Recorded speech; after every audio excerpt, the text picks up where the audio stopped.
want to make sure is that the men and women of the Fresno County Sheriff's Office have the Dallas Police Department and their personnel and their families all in our thoughts and prayers at this time. It's a somber and sorrowful day that they lost 5 law enforcement officers, several are wounded, and 2 public members that were involved in a peaceful protest were also wounded as a result of gunfire.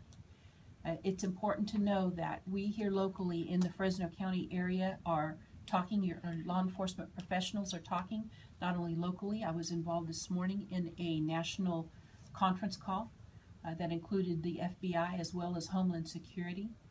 Information that we have is we don't have any information that the suspect is part of a larger group, that he was angry and specifically wanted to target what he called white people, especially police officers. There is no excuse and no justifiable reason why this happened. Those police officers were out there protecting the public.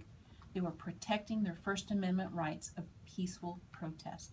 And an evil person took very evil action and acted out and killed police officer, putting the general public at great risk. I want to make sure that the public knows that we are monitoring not only social media, but any chatter out there of anybody that wants to do harm to not only people in the public, but law enforcement specifically. I'm urging our personnel to stay vigilant, but continue to develop the relationships and work very closely with the public that we serve, because we have an enormous amount of support from the public out there, and we understand that. And we cannot let a very few people that are intent on creating chaos to ruin the relationship that we have with the rest of the public. Tomorrow there's a planned online circulating, I'm sure you've come across that already, protests in the Fresno area. Any concerns or anything being done ahead of time? Well, we will, at any request from the city of Fresno, we're certainly going to be there to assist them. So we are communicating. If they need our help, we're going to be there. I want to read you a quote from Newt Gingrich and have you kind of respond and what you can do about this. But Newt Gingrich says, "It took me a long time and a number of people talking to me through the years to get a sense of this. If you're a normal white American, the truth is you don't understand being black in America, and you instinctively underestimate the level of discrimination and the level of additional risk." How do we change that from your side of the equation?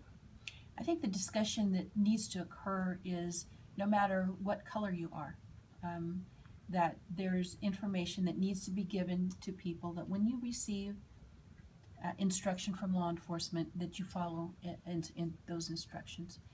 We are working hard, not only here locally, but nationally, on what's known as some maybe unaware discriminatory practices or feelings that law enforcement may have.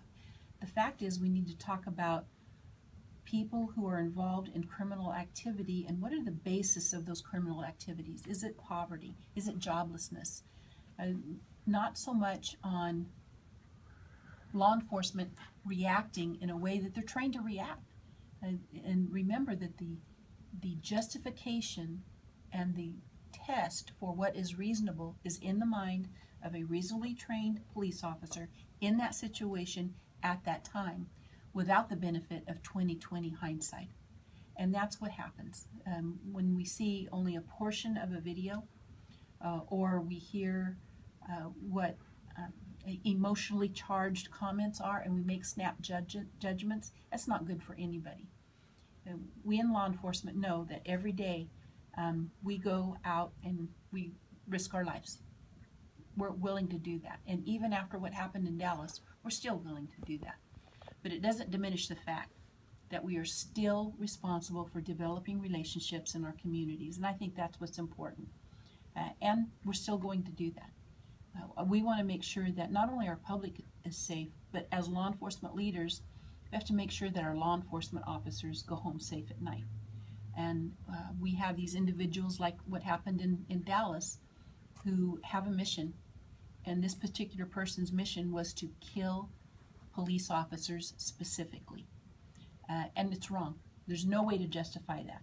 And if there's a belief of discrimination, there's still no way to justify what he did, and we shouldn't even get into that business. Is there a difficulty in building those relationships, especially when you're talking about, you're talking about sociologically, these are people who just feel like they're not trusted or they're not respected, and then you maybe have a subconscious, as you mentioned. I don't think there's a conscious discrimination at all, but a subconscious discrimination, perhaps, of profiling, whatever you want to call it. So how difficult is it to build those relationships when there's maybe mutual distrust a little bit?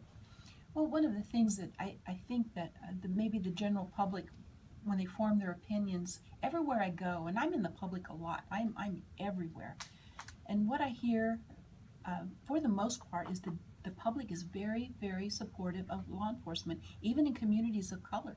They need law enforcement, but they need law enforcement to work with them.